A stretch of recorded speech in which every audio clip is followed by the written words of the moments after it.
வணக்கம். ஆகாஷவாணி செய்திகள் வாசிப்பவர் ரெங்கநாதன். தலைப்புச் செய்திகள். சவுதி அரேபிய மன்னர் அழைப்பின் பேரில் பிரதமர் திரு நரேந்திர மோடி அந்நாட்டிற்கு 2 நாள் அரசுமுறை பயணம் மேற்கொள்கிறார். பூமியை பாதுகாப்போம் மாநாட்டை புதுதில்லியில் இன்று உள்துறை அமைச்சர் திரு அமித் ஷா தொடங்கி வைக்கிறார். விமான பயணிகளுக்கான வசதிகளை மேம்படுத்த அரசு உயர் முன்னுரிமை அளித்து வருவதாக சிவில் விமான போக்குவரத்துத்துறை அமைச்சர் திரு ராம்மோகன் நாயுடு தெரிவித்துள்ளார். ஒரே நாடு ஒரே தேர்தல் தொடர்பான நாடாளுமன்ற கூட்டுக்குழுவின் கூட்டம் இன்று நடைபெறவுள்ளது. உலகக்கோப்பை துப்பாக்கிச் சுடும் போட்டியில் மகளிர் 25 மீட்டர் பிஸ்டல் பிரிவில் இந்தியாவின் சிம்ரன் பிரீத் கவுர் வெள்ளிப்பதக்கம் வென்றார். இனி விரிவான செய்திகள். பிரதமர் திரு நரேந்திர மோடி 2 நாள் அரசுமுறை பயணமாக இன்று சவுதி அரேபியா செல்கிறார். சவுதி அரேபிய பட்டத்து இளவரசரும் பிரதமருமான திரு முகமது பின் சல்மானின் அழைப்பை ஏற்று பிரதமர் அங்கு செல்கிறார். தமது இந்த பயணத்தின்போது பிரதமர் திரு மோடி இந்தியா சவுதி அரேபியா இடையேயான நல்லுறவுகளை மேலும் வலுப்படுத்தும் வகையில் வர்த்தகம், எரிசக்தி, பாதுகாப்பு உள்ளிட்ட துறைகளில் அந்நாட்டு பிரதமருடன் பேச்சு நடத்துவார். வரும் 2030ஆம் ஆண்டிற்கான பொருளாதார ஊக்குவிப்பு திட்டங்களை சவுதி அரேபியா மேற்கொண்டிருக்கும் நிலையில் பிரதமரின் இந்த பயணம் முக்கியத்துவம் பெற்றுள்ளது. இந்தியாவின் உலகளாவிய நாடுகளுடன் நல்லுறவு, பாலின சமத்துவம் குறித்த இலக்கை எட்டும் வகையில் பிரதமரின் இந்த பயணம் அமையும் என்று எமது செய்தியாளர் தெரிவிக்கிறார். இந்தியா வந்துள்ள அமெரிக்க துணை அதிபர் திரு ஜே.டி. வான்ஸுக்கு பிரதமர் திரு நரேந்திர மோடி நேற்று இரவு விருந்தளித்து கௌரவித்தார்.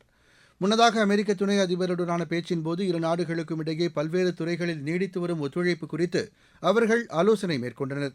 கடந்த ஜனவரி மாதம் தாம் மேற்கொண்ட வாஷிங்டன் பயணத்தை பிரதமர் திரு நரேந்திர மோடி அமெரிக்க துணை அதிபருடன் நினைவு கூர்ந்து உரையாடினார். இரு நாடுகளுக்கு இடையேயான வர்த்தக ஒப்பந்த பேச்சுவார்த்தையின் முன்னேற்றம் குறித்தும் அப்போது ஆலோசிக்கப்பட்டதாக எமது செய்தியாளர் தெரிவிக்கிறார். இதனிடையே அமெரிக்க துணை அதிபர் திரு ஜே.டி. வான்ஸ் நேற்றிரவு ராஜஸ்தான் தலைநகர் ஜெய்ப்பூர் சென்றடைந்தார். அங்கு அவர் 3 நாட்கள் தங்கியிருப்பார் என்றும் ராஜஸ்தான் ஆளுநர் மற்றும் முதலமைச்சரை அமெரிக்க துணை அதிபர் சந்தித்து பேசுவார். இதையொட்டி ஜெய்ப்பூரில் பாதுகாப்பு ஏற்பாடுகள் பலப்படுத்தப்பட்டுள்ளன. பிரதமர் திரு நரேந்திர மோடியை சந்தித்து பேசியது தமக்கு மிகப்பெரிய கௌரவம் என்று அமெரிக்க துணை அதிபர் திரு ஜே.டி. வான்ஸ் தெரிவித்துள்ளார். தமது இந்திய பயணத்தின் முதல் நாளில் பிரதமர் தமக்கும் குடும்பத்தினருக்கும் அளித்த விருந்திற்கு நன்றி தெரிவித்துக் கொள்வதாக சமூக வலைதளத்தில் திரு வான்ஸ் தெரிவித்துள்ளார். இரு நாடுகளுக்கும் இடையேயான நட்புறவை மேலும் வலுப்படுத்த தமது விருப்பத்தையும் அவர் அதில் குறிப்பிட்டுள்ளார். பூமியை பாதுகாப்போம் மாநாட்டை புதுதில்லியில் இன்று உள்துறை அமைச்சர் திரு அமித் ஷா தொடங்கி வைக்கிறார். பருவநிலை மாற்றத்தை எதிர்கொள்ளவும் பொருளாதார வளர்ச்சியை ஊக்குவிக்கவும் மூங்கிலின் திறனை மேம்படுத்துவது குறித்தும் இந்த மாநாட்டில் விரிவாக விவாதிக்கப்பட உள்ளது. இந்திய உணவு மற்றும் வேளாண் துறையுடன் தனியார் அமைப்பும் இணைந்து நடத்தவுள்ள இந்த மாநாட்டில் நாடு முழுவதும் இருந்து 1200க்கும் மேற்பட்ட பிரதிநிதிகள் கலந்து கொள்கிறார்கள். மத்திய அமைச்சர்கள் திரு நிதின் கட்கரி, பூபேந்தர் யாதவ் ஆகியோரும் இதில் உரையாற்ற உள்ளனர். அமெரிக்க அரசுடன் இருதரப்பு ஒப்பந்தங்களை மேற்கொள்வது குறித்து மத்திய அரசு தீவிரமாக செயல்பட்டு வருவதாக நிதியமைச்சர் திருமதி நிர்மலா சீதாராமன் தெரிவித்துள்ளார். அரசுமுறை பயணமாக அந்நாட்டிற்கு சென்றுள்ள திருமதி நிர்மலா சீதாராமன் சான் பிரான்சிஸ்கோவில் அந்நாட்டு வர்த்தக பிரதிநிதிகளை சந்தித்து உரையாடினார். அமெரிக்காவில் திரு டிரம்ப் தலைமையிலான புதிய அரசுடன் ஆக்கப்பூர்வமான இருதரப்பு உறவுகளை இந்தியா கொண்டிருப்பதாக அவர் குறிப்பிட்டார். இருதரப்பு வர்த்தக ஒப்பந்தத்தை உருவாக்குவதற்கு பிரதமர் திரு நரேந்திர மோடியும் அமெரிக்க அதிபரும் இந்த ஆண்டு தொடக்கத்தில் சம்மதம் தெரிவித்திருந்ததை திருமதி நிர்மலா சீதாராமன் சுட்டிக்காட்டினார். வரும் 2030ஆம் ஆண்டிற்குள் இரு நாடுகளுக்கும் இடையேயான வர்த்தகம் $500 பில்லியன் என்ற அளவை எட்டுவதற்கான இலக்குடன் செயல்பட்டு வருவதாகவும் அவர் குறிப்பிட்டார். பிரதமர் திரு நரேந்திர மோடி தலைமையில் இந்தியா வேகமான பொருளாதார வளர்ச்சியை அடைந்திருப்பதாகவும் நிலையான அரசு தொடர்வதே அதற்கு காரணம் என்றும் திருமதி நிர்மலா சீதாராமன் தெரிவித்தார். தமது பயணத்தின் தொடர்ச்சியாக அமெரிக்க அமைச்சர் மற்றும் பல்வேறு தலைவர்களையும் அவர் சந்திக்க உள்ளார். வாஷிங்டனில் சர்வதேச நிதியமான IMF மற்றும் உலக வங்கி கூட்டங்களிலும் திருமதி நிர்மலா சீதாராமன் பங்கேற்கிறார். தொடர்ந்து வரும் 26ஆம் தேதி முதல் 30ஆம் தேதி வரை அவர் பெரு நாட்டிற்கு செல்கிறார். கத்தோலிக்க திருச்சபையின் தலைவர் போப் பிரான்சிஸ் மறைவுக்கு அஞ்சலி செலுத்தும் வகையில் இந்தியாவில் 3 நாள் அரசுமுறை துக்கம் அனுசரிக்கப்படுகிறது. இன்று, நாளை மற்றும் போப் பிரான்சிஸின் இறுதிச் சடங்கு நடைபெறும் நாளன்று தேசிய கொடி அரைக்கம்பத்தில் பறக்கும் என்று மத்திய அரசு தெரிவித்துள்ளது. நீங்கள் கேட்டுக்கொண்டிருப்பது ஆகாஷவாணியின் செய்தி அறிக்கை. இஸ்லாமியர்களின் நலன் காக்கும் வக்ஃப் திருத்தச் சட்டம் ஏழை இஸ்லாமியர்கள் மற்றும் மகளிர் நலனுக்கானது. வக்ஃப் நிர்வாகத்தில் வெளிப்படைத்தன்மை, அனைத்து இஸ்லாமிய பிரிவுகளுக்கும் பிரதிநிதித்துவம், மகளிர் பிரதிநிதித்துவம் கட்டாயமாக்கப்பட்டுள்ளது. ஆவணங்கள் டிஜிட்டல் மயமாக்கம், வக்ஃப் வாரியங்கள் மற்றும் உள்ளூர் நிர்வாகங்களுக்கிடையேயான ஒருங்கிணைப்பை மேம்படுத்துதல், மத வழிபாடு தொடர்பான நிர்வாகத்தில் இஸ்லாமியர்கள் மட்டுமே இடம்பெறுவர். வக்ஃப் சொத்துகள் முறையாக பயன்படுத்தப்படுவதை உறுதி செய்தல், இஸ்லாமியர்களின் நலன் மற்றும் மேம்பாட்டிற்காக வக்ஃப் வருவாயை அதிகரித்தல். இந்த திருத்தச் சட்டம் சமூக நீதிக்கானது. வளர்ச்சியடைந்த இந்தியாவுக்கான பயணத்தில் மோடி அரசு. தொடரும் மக்கள் நலத் திட்டங்கள். விமான பயணிகளுக்கான வசதிகளை மேம்படுத்த அரசு உயர் முன்னுரிமை அளித்து வருவதாக சிவில் விமான போக்குவரத்துத்துறை அமைச்சர் திரு ராம்மோகன் நாயுடு தெரிவித்துள்ளார். தில்லி விமான நிலையத்தில் நேற்று விமான போக்குவரத்து துறையில் ஏற்பட்டுள்ள பல்வேறு சவால்கள், ஓடுதள பணிகளை மேம்படுத்துதல், எதிர்பாராத சூழல்களை எதிர்கொள்ளுதல் போன்றவை குறித்து விமான போக்குவரத்துத்துறை உயரதிகாரிகளுடன் திரு ராம்மோகன் நாயுடு ஆலோசனை நடத்தினார். பயணிகளுக்கு ஏற்படும் சிரமங்களை குறைத்தல், விமான போக்குவரத்து செயல்பாடுகளை மேம்படுத்துதல், தில்லி விமான நிலையத்தின் முக்கியத்துவம் குறித்து அப்போது விரிவாக ஆலோசிக்கப்பட்டது.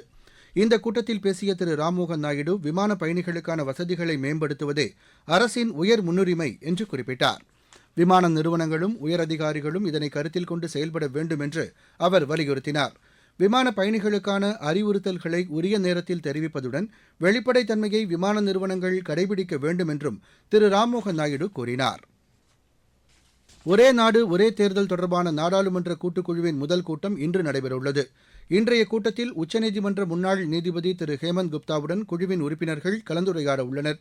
தொடர்ந்து ஜம்மு காஷ்மீர் உயர்நீதிமன்ற முன்னாள் தலைமை நீதிபதி திரு யஷன் ஷாவுடன் அவர்கள் உரையாற்றுவார்கள். சாலை விபத்தில் பாதிக்கப்படுவோரை காப்பாற்றும் நபருக்கு மத்திய சாலை போக்குவரத்து மற்றும் நெடுஞ்சாலை அமைச்சகத்தின் நற்கருணை வீரர் விருதுக்கான தொகை வேலூர் மாவட்டத்தில் 5,000 ரூபாயிலிருந்து 10,000 ரூபாயாக உயர்த்தப்பட்டிருப்பதாக எமது செய்தியாளர் தெரிவிக்கிறார்.